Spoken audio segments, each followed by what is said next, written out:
Olá, paz do Senhor Jesus. Sou o professor Eliseu Fausto e estou iniciando o nosso 8º dia de exposição no livro do profeta Ezequiel. Hoje estaremos meditando nos capítulos 23, 24 e 25. Vamos orar? Senhor Deus, em nome de Jesus, entramos em Tua presença neste momento para render graças e louvores ao Teu nome, pois sabemos que o Senhor é bom e a Sua bondade é infinita sobre nós.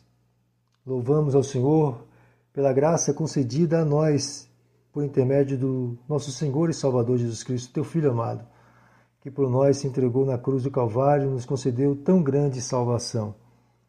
Pai, em nome de Jesus, queremos lhe pedir, como sempre, que o Senhor esteja conosco, nos ajudando a compreender a Tua palavra, para que possamos viver segundo ela. Pai, em nome de Jesus, abençoe meu irmão, a minha irmã que está comigo neste momento e que estará iniciando a leitura da palavra do Senhor, nesses 3 capítulos de hoje.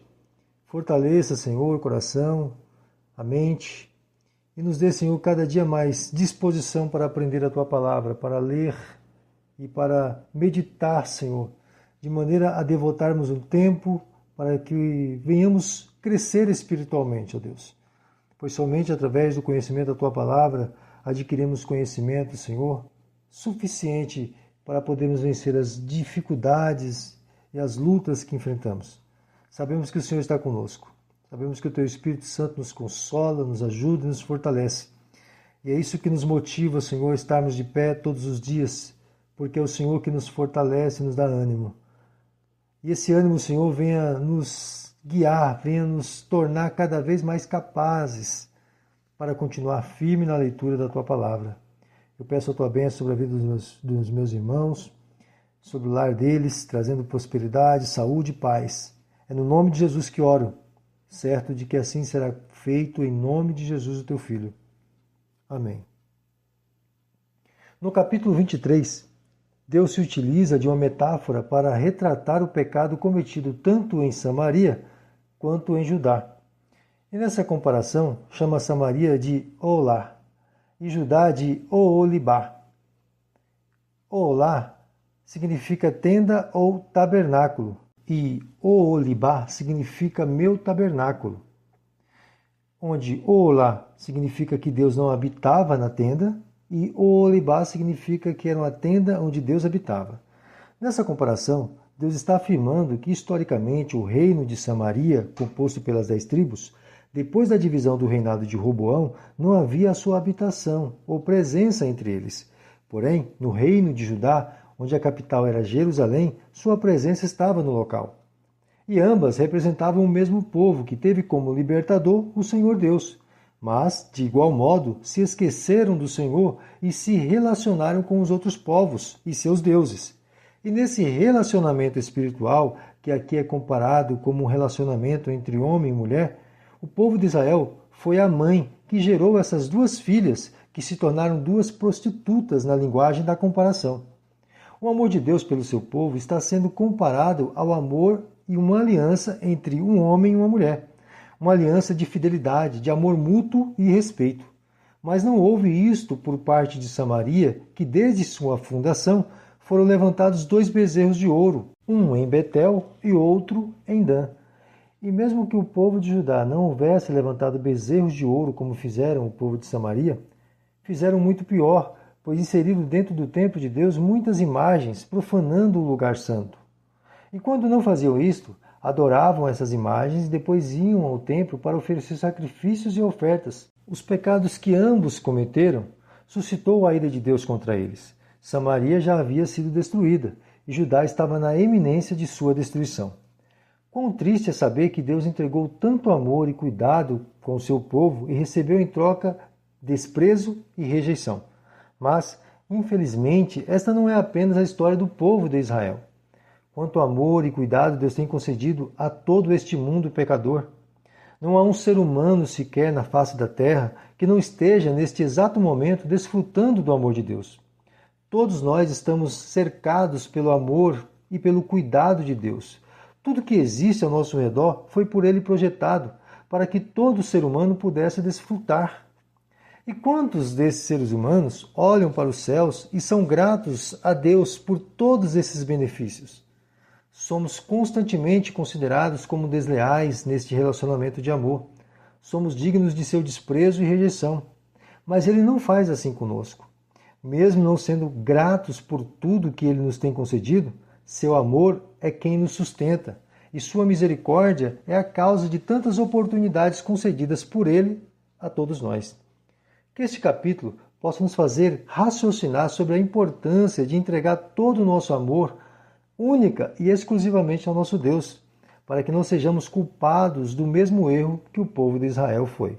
No capítulo 24, Deus anuncia ao profeta que naquele mesmo dia 10 do 10º mês do 9º ano do cativeiro, Jerusalém e o templo seriam destruídos.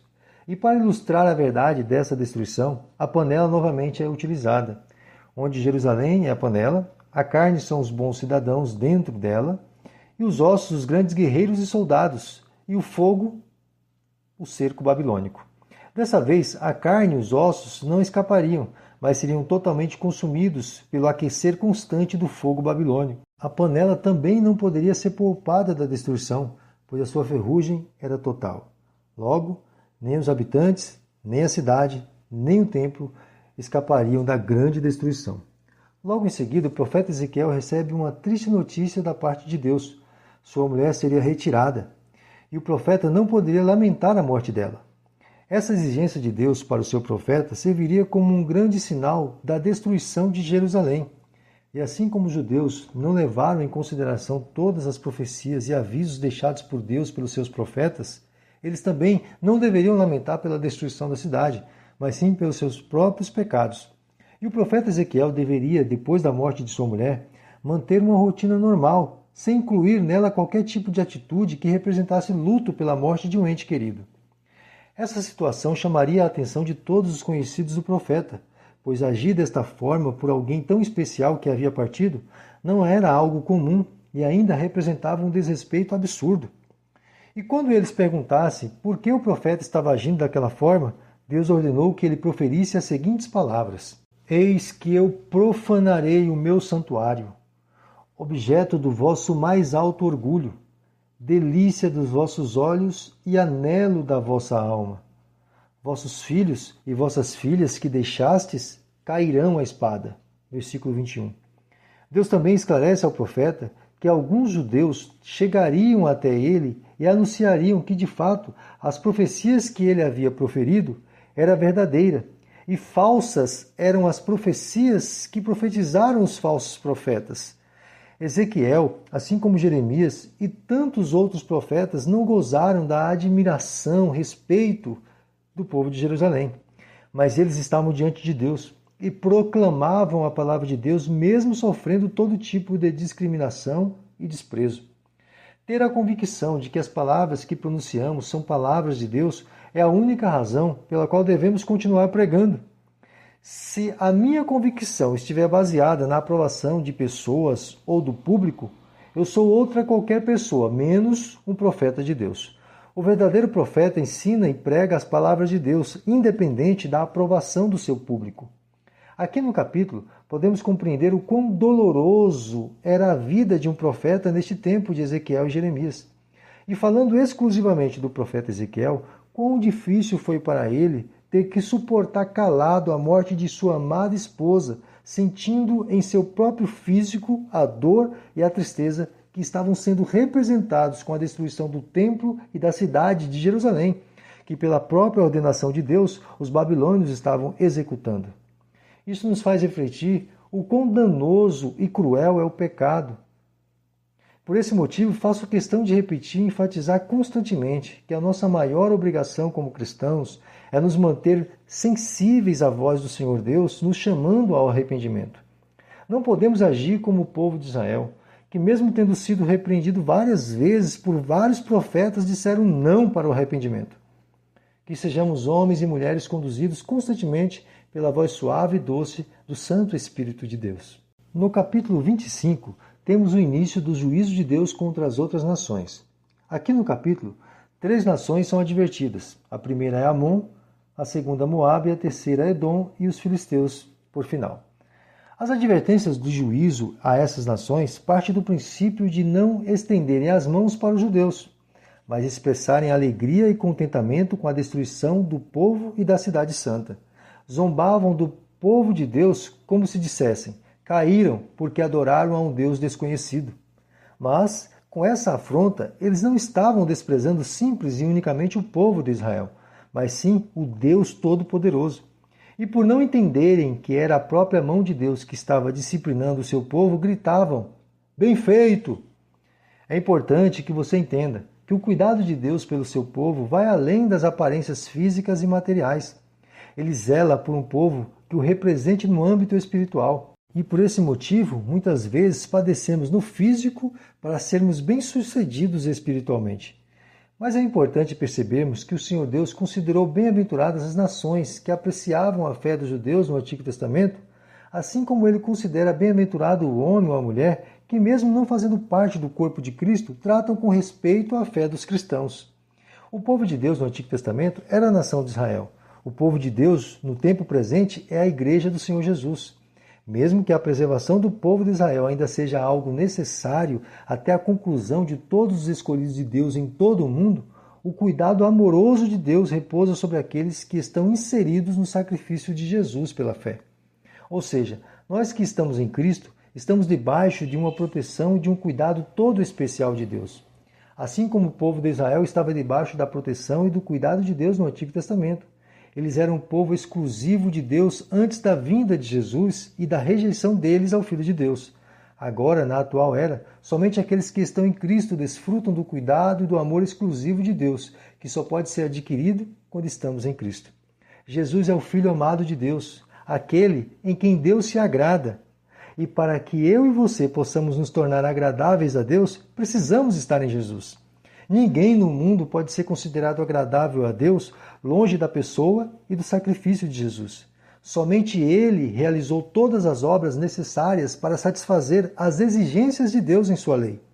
Por isso, é importante entendermos o Evangelho e nos firmarmos nele, tendo a plena convicção de que em nós mesmos não temos nada para oferecer a Deus senão a fé. E não uma fé solta ou independente de Jesus, mas sim uma fé que está intimamente conectada com Jesus e suas perfeitas obras. Nele, por ele e para ele é que devemos viver. O povo de Deus do Antigo Testamento precisava compreender a sua dependência de Deus.